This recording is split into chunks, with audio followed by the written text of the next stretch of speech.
Hello friends, welcome to my channel M K learning Adda. English grammar के chapter number 11 में adjective के part 2 में आज हम डिस्कस करेंगे कुछ इम्पोर्टेंट पॉइंट्स कि एडजेक्टिव को सेंटेंस में किस प्रकार यूज किया जाता है, क्या नियम होते हैं, प्रत्येक पॉइंट के लिए समझेंगे।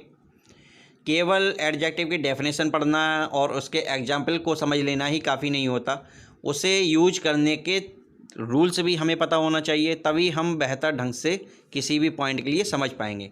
तो आज की वीडियो आपके लिए इम्पोर्टेंट रहने वाली है। वीडियो पसंद आए तो लाइक अवश्य करना तथा अपने दोस्तों में ज़्यादा से ज़्यादा शेयर करना।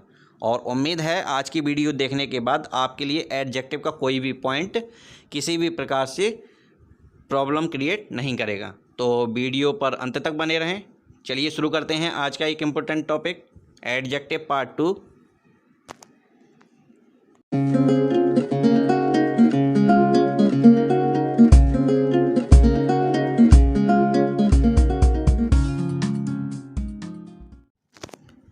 चलिए सबसे पहले समझते हैं सम एंड एनी, इनका सेंटेंस में किस प्रकार यूज करते हैं। बहुत ही इम्पोर्टेंट टॉपिक है, बहुत थोड़ा ध्यान देने की ज़रूरत है। आप ध्यान से समझेंगे तो हर बात आपके लिए बेहतर तरीके से समझ में आएगी। सबसे पहले बात करेंगे सम के बारे में। सम का यूज अफर्मेटिव सेंटेंस में सिंगुलर अनकाउंटेबल नाउन के पहले, ध्यान देना, सिंगुलर अनकाउंटेबल नाउन के पहले मात्रा यानी कि क्वांटिटी बताने के लिए, तथा प्लूरल काउंटेबल नाउन के पहले यानी कि संख्या यानी कि नंबर बताने के लिए किया जाता है। दो बातें ध्यान रखनी है कि सम का प्रयोग होगा अफर्मेटिव सेंटेंस में होगा, सिंगुलर में अनकाउंटेबल नाउन के साथ और प्लूरल में काउंटेबल नाउन के साथ इनका प्रयोग किया जाता है। अब एग्जाम्पल के थ्रू समझेंगे। आई हैव सम टी, तो ये जो टी है ये क्या है, अनकाउंटेबल नाउन है और इसकी क्वांटिटी बताने के लिए हमने सम का प्रयोग किया। दूसरा सेंटेंस देखते हैं, आई हैव सम बुक्स। अब बुक्स क्या है, काउंटेबल नाउन है और प्लूरल में है, इसलिए हमने उसकी संख्या बताने के लिए सम का प्रयोग किया है। आगे देखते हैं एनी। एनी का यूज नेगेटिव सेंटेंस में, यानी कि सम का जो यूज होता है वो अफर्मेटिव में होता है, एनी का जो यूज होगा वो नेगेटिव सेंटेंस में होगा। सिंगुलर अनकाउंटेबल नाउन के पहले मात्रा यानी कि क्वांटिटी बताने के लिए, और सिंगुलर और प्लूरल काउंटेबल नाउन के पहले संख्या बताने के लिए किया जाता है। ठीक है, यानी कि इसका प्रयोग जो होता है वो नेगेटिव में होता है, और सिंगुलर अनकाउंटेबल नाउन के पहले क्वांटिटी बताने के लिए, सिंगुलर तथा प्लूरल दोनों में, यानी कि सिंगुलर भी हो सकता है प्लूरल भी हो सकता है, काउंटेबल नाउन के पहले संख्या बताने के लिए किया जाता है। एग्जाम्पल देखते हैं, she did not give me any water. ठीक है, तो वाटर क्या है, वाटर का नंबर नहीं ज्ञात कर सकते, इसकी क्या है, क्वांटिटी निकाली जाती है, अनकाउंटेबल नाउन है, तो इसलिए यहाँ पर हमने एनी का प्रयोग किया। दूसरा सेंटेंस देखते हैं, he did not take any book from the box. तो यहाँ पर क्या है, बुक जो है वो काउंटेबल नाउन है और काउंटेबल नाउन के पहले हमने एनी का प्रयोग किया है। और दूसरी बात ये देख लेना कि दोनों सेंटेंस क्या है, नेगेटिव में है। आगे देखते हैं, एक नोट दिया हुआ है, इंट्रोगेटिव सेंटेंस में जो है सिंगुलर अनकाउंटेबल नाउन के पहले सम या एनी का प्रयोग किया जा सकता है। ठीक है, नहीं, अगर कोई इंट्रोगेटिव सेंटेंस है और सिंगुलर अनकाउंटेबल नाउन है तो उससे पहले हम क्या, एनी या सम का प्रयोग कर सकते हैं। जैसे कि will you give me some rice, तो राइस अनकाउंटेबल नाउन है। Have you any money, money भी क्या है, अनकाउंटेबल नाउन है, तो यहाँ पर सम या एनी दोनों का प्रयोग कर सकते हैं। उम्मीद है आपके लिए अच्छे ढंग से समझ में आ चुका होगा। चलिए बात करेंगे मच एंड मैनी के बारे में। मच एंड मैनी, इनका प्रयोग वाक्यों में किस प्रकार होता है। पहली बात ये जान लें कि मच एंड मैनी दोनों का अर्थ होता है बहुत या अधिक। मच का जो यूज होता है वो क्वांटिटी या मात्रा बताने के लिए होता है, जबकि मैनी का जो अर्थ होता है वो संख्या या नंबर को बोध कराने का होता है। सबसे पहले देखते हैं मच के लिए। मच का प्रयोग मात्रा या क्वांटिटी का बोध कराने के लिए बहुत के अर्थ में, यानी कि बहुत के अर्थ में सिंगुलर अनकाउंटेबल नाउन के साथ होता है। ये भी ध्यान रखना है हमें, किसके साथ होता है, सिंगुलर अनकाउंटेबल नाउन के साथ होता है। किसके अर्थ में होता है, बहुत के अर्थ में होता है। क्या बताने के लिए होता है, मात्रा या क्वांटिटी बताने के लिए होता है। तीन बातें ध्यान रखनी है। एग्जाम्पल देखते हैं, there is no much water in the jug, तो वाटर क्या है, सिंगुलर अनकाउंटेबल नाउन है और इसके साथ हमने मच का प्रयोग किया है। अगला सेंटेंस देखते हैं, I do not know how much money he spent on her function. तो मनी से पहले हमने क्या है, मच का प्रयोग किया है। मनी भी क्या है, अनकाउंटेबल नाउन है। आगे देखते हैं मैनी।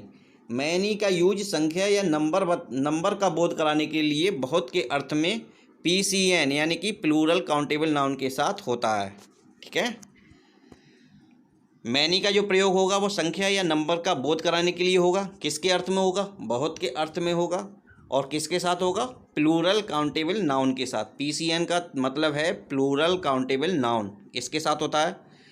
एग्जाम्पल देखिए, many girls are absent today. तो मैनी गर्ल्स, गर्ल्स क्या है, प्लूरल काउंटेबल नाउन है और इसके साथ हमने मैनी का प्रयोग किया है।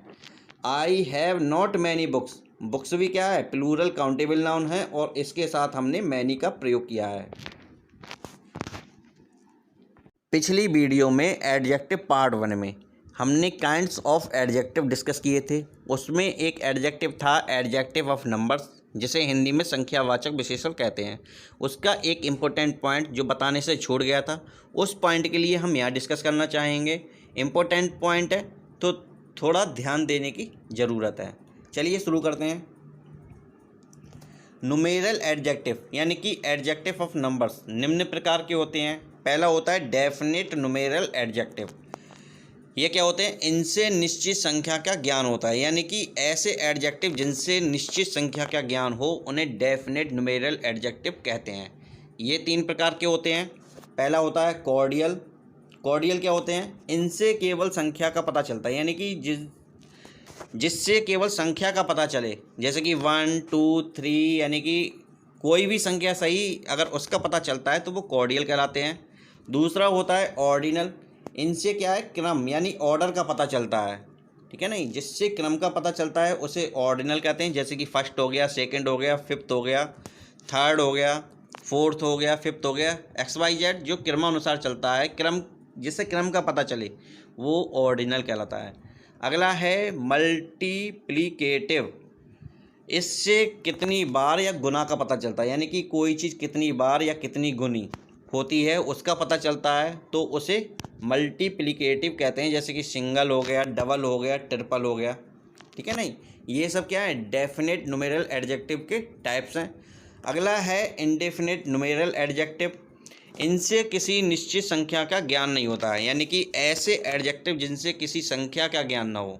ठीक है नहीं, उसे इंडेफिनेट न्यूमेरल एडजेक्टिव कहते हैं। जैसे कि all, any, certain, few, many, none, several, some. ये क्या है, इंडेफिनेट न्यूमेरल एडजेक्टिव कहलाते हैं। चलिए अब समझेंगे ऑल एंड होल के लिए कि इनका सेंटेंस में किस प्रकार यूज होता है। सबसे पहले ऑल को समझते हैं। ऑल का प्रयोग PCN यानी कि प्लूरल काउंटेबल नाउन तथा SUN सिंगुलर अनकाउंटेबल नाउन के पहले सब के अर्थ में, ठीक है नहीं, किसके अर्थ में, सब के अर्थ में होता है। 2 बातें ध्यान रखनी है, ऑल का प्रयोग जो होगा वो सब के अर्थ के लिए होगा और कहाँ होगा, प्लूरल के काउंटेबल नाउन के साथ और सिंगुलर के अनकाउंटेबल नाउन के साथ। जैसे कि एग्जाम्पल दिया है, all the books were old. तो बुक्स क्या है, बुक्स क्या है, काउंटेबल नाउन और कैसे हैं, प्लूरल है सिंगुलर, प्लूरल में है ये, तो इसलिए यहाँ पर ऑल का प्रयोग किया है। आगे देखते हैं मनी। मनी क्या है, अनकाउंटेबल नाउन है और सिंगुलर भी है, तो इसलिए यहाँ पर ऑल का प्रयोग किया है। All the money has been spent. अब समझते हैं होल के लिए। होल का प्रयोग जो होगा वो सिंगुलर नाउन के पहले संपूर्ण के अर्थ में होता है। ठीक है नहीं, किसके अर्थ में होगा, संपूर्ण के अर्थ में होगा। कहाँ होगा, सिंगुलर नाउन के साथ। होल का प्रयोग प्रॉपर नाउन के पहले होता है। ठीक है नहीं, होल का जो प्रयोग होता है वो प्रॉपर नाउन के पहले होता है। जैसे कि the whole India mourned the death of mister Rajiv Gandhi. तो इंडिया क्या है, प्रॉपर नाउन है और प्रॉपर नाउन से पहले हमने होल का प्रयोग किया है। चलिए अब समझते हैं each and every. Each and every का यूज सेंटेंस में किस प्रकार होता है। सबसे पहले ईच को समझेंगे। ईच का प्रयोग प्रत्येक के अर्थ में, ठीक है नहीं, वाक्य में जो प्रत्येक शब्द होगा उसके लिए हम ईच का प्रयोग करते हैं। प्रत्येक के अर्थ में 2 या 2 से अधिक व्यक्तियों या वस्तुओं के लिए SCN के पहले होता है। ठीक है नहीं, सबसे पहले ये ध्यान रखना है, प्रत्येक के अर्थ में होगा 2 या 2 से अधिक व्यक्ति या वस्तुओं के लिए होगा SCN यानी कि सिंगुलर काउंटेबल नाउन के पहले किया जाता है। जैसे कि ईच बॉय, तो बॉय क्या है, सिंगुलर है और काउंटेबल नाउन है, तो इससे पहले हमने ईच का प्रयोग किया है। Each boy has a book, लेकिन ईच ऑफ के बाद पीसीएन का प्रयोग होता है, ठीक है नहीं। अगर सेंटेंस में ईच ऑफ है तो ईच ऑफ के बाद क्या होगा, पीसीएन यानी कि प्लूरल काउंटेबल नाउन का प्रयोग होगा। जैसे कि each of the students has a book, तो ईच ऑफ के बाद क्या है, द स्टूडेंट्स, और द स्टूडेंट्स क्या है, प्लूरल काउंटेबल नाउन है ये। अब बात करेंगे एवरी के बारे में। एवरी का प्रयोग प्रत्येक के अर्थ में दो से अधिक व्यक्तियों या वस्तुओं के लिए सिंगुलर काउंटेबल नाउन के पहले होता है। ईच का जो प्रयोग होता है वो दो या दो से अधिक व्यक्ति या वस्तु के लिए होता है, लेकिन एवरी का जो प्रयोग होगा वो दो से अधिक व्यक्तियों या वस्तुओं के लिए होगा। कहाँ होगा, सिंगुलर काउंटेबल नाउन के पहले। जैसे कि every boy of the class is handsome, तो बॉय क्या है, सिंगुलर काउंटेबल नाउन है, और उससे पहले हमने एवरी शब्द का प्रयोग, एवरी एडजेक्टिव का प्रयोग किया है। बात करेंगे आइदर एंड नाइदर के बारे में। सबसे पहले आइदर को समझते हैं। आइदर का प्रयोग दो में से एक के अर्थ में, ठीक है ना, दो में से एक के अर्थ में SCN यानी कि सिंगुलर काउंटेबल नाउन के पहले होगा। जैसे कि आइदर बुक इज रेड, तो बुक क्या है, सिंगुलर काउंटेबल नाउन है, और उससे पहले हमने आइदर का प्रयोग किया है। लेकिन आइदर ऑफ के बाद, ठीक है नहीं, अगर आइदर ऑफ है तो उसके बाद PCN यानी कि प्लूरल काउंटेबल नाउन का प्रयोग होता है। जैसे कि either of the pens is black, तो पेन्स क्या है, प्लूरल काउंटेबल नाउन है, तो उससे पहले हमने आइदर ऑफ का प्रयोग किया है। समझेंगे नाइदर के लिए। नाइदर का प्रयोग दो में से कोई नहीं, यहाँ दो यानी आइदर में दो में से एक और नाइदर में दो में से कोई नहीं के अर्थ में सिंगुलर काउंटेबल नाउन के पहले होता है। जैसे कि नाइदर गर्ल इज इंटेलिजेंट, तो नाइदर गर्ल, तो गर्ल क्या है, सिंगुलर काउंटेबल नाउन है, और उससे पहले हम नाइदर का प्रयोग कर रहे हैं। लेकिन नाइदर ऑफ के बाद PCN का प्रयोग होता है, यानी कि प्लूरल काउंटेबल नाउन का प्रयोग होगा। Neither of the students is laborious, तो स्टूडेंट्स क्या है, प्लूरल काउंटेबल नाउन है, और उससे पहले नाइदर ऑफ का प्रयोग किया गया है। तो दो बातें ध्यान रखनी है। आइदर का जो प्रयोग होगा वो दो में से एक के लिए होगा। कहाँ होगा, SCN यानी कि सिंगुलर काउंटेबल नाउन के पहले। लेकिन अगर आइदर ऑफ होगा तो प्लूरल काउंटेबल नाउन होगा, उसके पहले होगा। अगर नाइदर का प्रयोग होगा, उसका जो अर्थ होता है नाइदर का, वो होता है दोनों में से कोई नहीं, और कहाँ होगा, SCN यानी कि सिंगुलर काउंटेबल नाउन के पहले। और नाइदर ऑफ का जो प्रयोग होगा वो PCN यानी कि प्लूरल काउंटेबल नाउन के पहले होगा।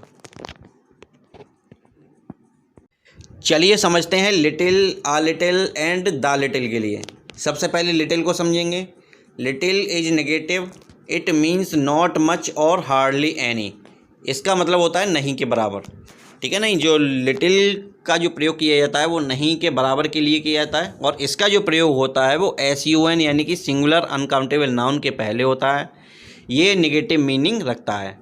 एग्जाम्पल देखते हैं। There is little hope of his recovery, तो होप क्या है, सिंगुलर अनकाउंटेबल नाउन है, इसलिए उससे पहले हमने लिटिल का प्रयोग किया है। यानी कि लिटिल होप का मतलब ये है कि नहीं के बराबर, यानी कि उसके ठीक होने की आशा जो है वो नहीं के बराबर है। आगे देखते हैं दूसरा sentence. He had little money, उसके पास नहीं के बराबर धन है। लिटिल मनी, मनी भी क्या है, सिंगुलर अनकाउंटेबल नाउन है, इसलिए वहाँ पर लिटिल का प्रयोग किया है। अब देखते हैं आ लिटिल के लिए। आ लिटिल इज पॉजिटिव, ये पॉजिटिव होता है। इट मीन्स सम क्वांटिटी, इसका जो मतलब होता है कुछ मात्रा, यानी कि कुछ कुछ, सम एट लीस्ट, और इसका जो प्रयोग होता है SUN यानी कि सिंगुलर अनकाउंटेबल नाउन के पहले होता है। ये पॉजिटिव मीनिंग रखता है। जैसे कि आ little knowledge is a dangerous thing, uh little knowledge, knowledge क्या है, अनकाउंटेबल नाउन है, और उससे पहले हमने आ लिटिल का प्रयोग किया है। आ लिटिल नॉलेज यानी कि आधा अधूरा जो ज्ञान होता है, इज डेंजरस थिंग, बहुत खतरनाक वस्तु होती है, बहुत खतरनाक चीज़ होती है। He had a little money, उसके पास थोड़ा बहुत धन है। अब आगे देखते हैं द लिटिल के लिए। The little denotes quantity, it means not much but that is, यानी कि जो कुछ थोड़ा है, यानी कि जितना कुछ भी है, उसके लिए हम द लिटिल का प्रयोग करते हैं। इसका जो प्रयोग होता है सिंगुलर अनकाउंटेबल नाउन के पहले ही होता है, और ये पॉजिटिव और नेगेटिव दोनों मीनिंग रखता है। एग्जाम्पल देखते हैं। I have spent the little money I had, यानी कि मेरे पास जितना भी धन था वो खर्च कर दिया। The little hope he had of his recovery faded, तो होप से पहले हमने क्या है, द लिटिल का प्रयोग किया है।